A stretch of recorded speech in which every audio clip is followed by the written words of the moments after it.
le Père, le Fils et son âne.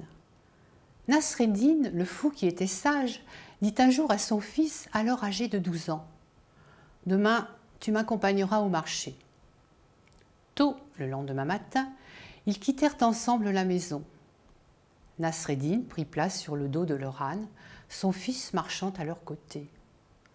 À l'entrée de la place du marché, un groupe d'hommes assis au bord de la route se moquèrent de Nasreddin et de son fils. « Regardez-moi cet homme, il n'a aucune pitié. Il est confortablement assis sur le dos de son âne et laisse son jeune fils marcher à pied. » Nasreddin dit alors à son fils, « As-tu bien entendu? Demain, tu m'accompagneras à nouveau au marché. » Le deuxième jour, Nasreddin et son fils firent le contraire de la veille.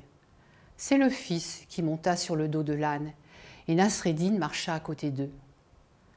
À l'entrée de la place, les hommes étaient là qui trouvèrent encore à redire.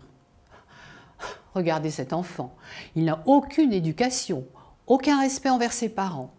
Il est assis tranquillement sur le dos de l'âne alors que son père, le pauvre vieux, est obligé de marcher à pied. » Nasreddin dit à son fils, « As-tu bien entendu?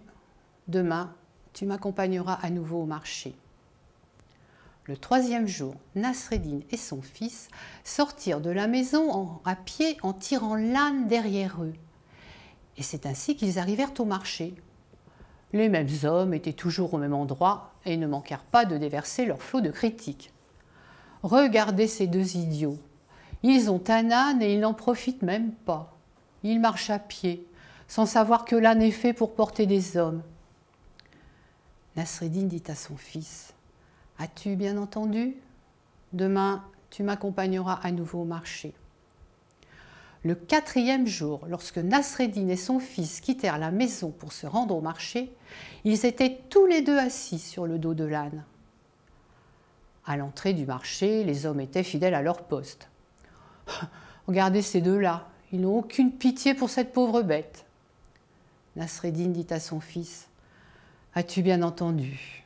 Demain, tu m'accompagneras à nouveau au marché. » Le cinquième jour, Nasreddin et son fils arrivèrent au marché en portant l'âne sur leurs épaules. Les hommes ne purent s'empêcher d'éclater de rire. « Regardez ces deux fous, il faut les enfermer. Ce sont eux qui portent l'âne au lieu de monter sur son dos. » Et Nasreddin dit à son fils, « As-tu bien entendu?